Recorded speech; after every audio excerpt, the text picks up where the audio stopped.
ప్రేమయాత్రలకు బృందావనము కాశీ ప్రయాగలేలను. ఏమయ్యా రాంబాబు, ఏమిటి నువ్వు ఉన్నటువంటి ప్రేమయాత్రలు మాడుతున్నావు ఏమిటి అని మనకు వచ్చిన పెద్ద కన్ఫ్యూజన్ వల్ల తిరుపతి ప్రేమయాత్ర, తీర్థయాత్ర లేక పర్యాటక యాత్ర? పర్యాటం అంటే టూరిజం, ప్రేమయాత్ర అంటే హనీమూను, లవ్ బర్డ్స్ వెళ్ళేది. కానీ తీర్థయాత్ర అంటే తన్ని తాను తెలుసుకునే ప్రయత్నం, భగవంతుడితో ఐక్యం కావాలనే ఒక ప్రయత్నం, భగవంతుడు సన్నిధిలో తన కష్టాలు చెప్పుకోవాలనే ఒక ప్రయత్నాన్ని మనం దీన్ని తీర్థయాత్ర అంటాం. ఆ పాటలో ఏం చెప్పారు? కాశీ ప్రయాగలు ఏలనో అంటాడు.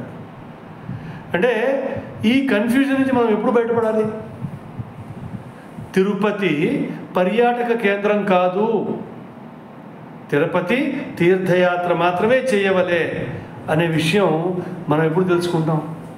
మనం తెలుసుకున్న ఆ టీటీడీ బోర్డు వాళ్ళు ఉన్నారే, వాళ్ళు దాన్ని ఇంకా వ్యాపార స్థలంగానే చూస్తున్నారు తప్ప అక్కడ భక్తులకి భక్తులు భగవంతుడితోటి ఐక్యం అయ్యే, లీనమయ్యే ప్రయత్నాలు ఏమన్నా చేశారా?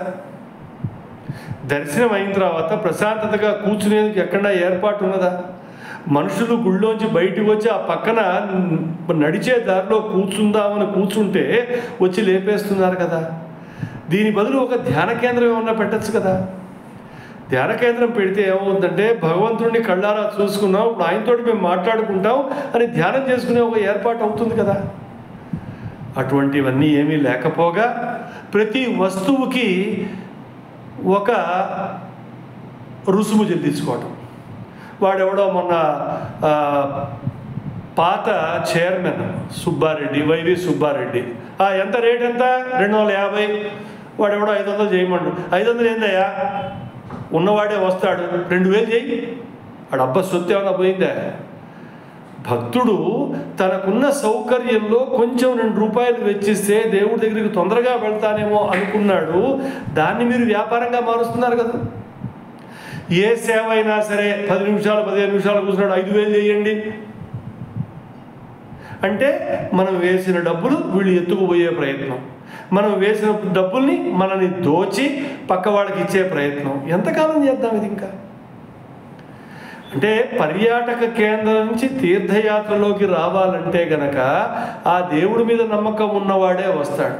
ఆ దేవుడి మీద ఎప్పుడైతే నాకు నమ్మకం ఉన్నదో ఆయన చెప్పిన విధి విధానాలు పాటించే నేను వస్తాను.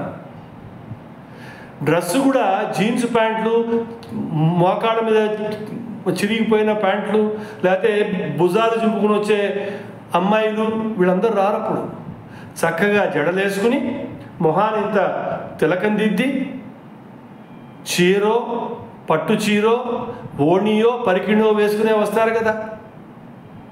అంటే ఈ నిబంధనలు ఎప్పుడు మనం అమలు చేయొచ్చు అంటే కనుక ఇది తీర్థయాత్ర పర్యాటక కేంద్రం కాదు అని ఒక నిబంధన తీసుకువచ్చినప్పుడే ఇది అవుతుంది.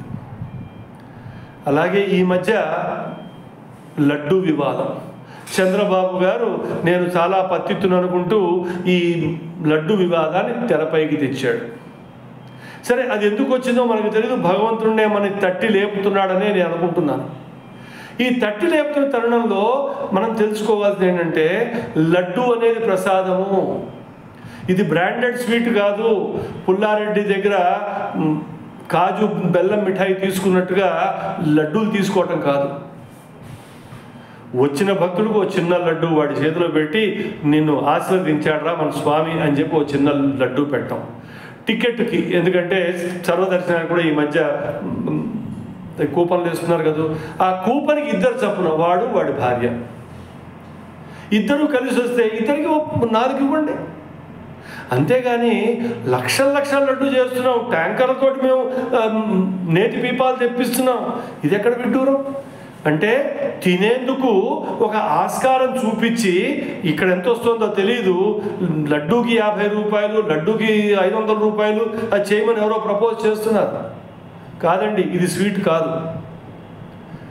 దర్శనం చేసుకున్నాను, నాకు దర్శన భాగ్యం కలిగింది, స్వామివారు ప్రసాదం ఇచ్చారు, రుణమో ఏదో 100 రూపాయలు ఇచ్చో 50 రూపాయలు నేను పట్టుకెళ్తాను, అంతకంటే నాకు ఎక్కువ రావు. అనే దిశగా వెళ్తే కనుక ఆ పోర్టు మీద భారం తగ్గుతుంది, వనరుల మీద భారం తగ్గుతుంది. ఈ నెయ్యి ఎక్కడెక్కడి నుంచో పట్టరావాల్సిన పరిస్థితి ఉండదు.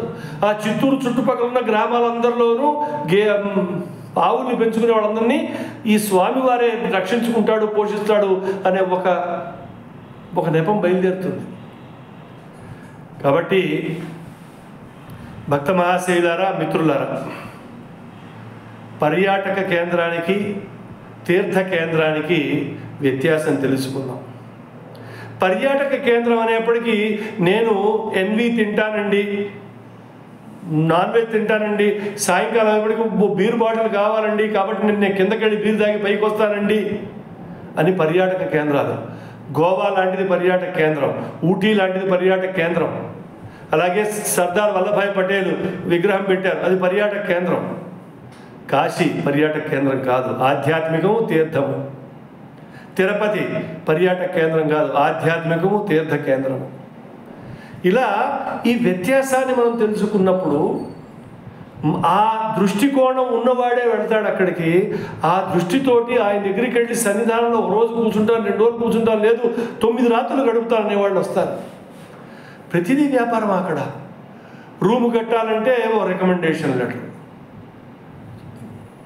చౌల్ట్రీలో ప్లేస్ కావాలంటే వాడెవడో డోనర్ దగ్గర చూస్తాం తీసుకొస్తే ఇస్తారు, లేకపోతే ఆన్లైన్ చూసుకోమంటారు.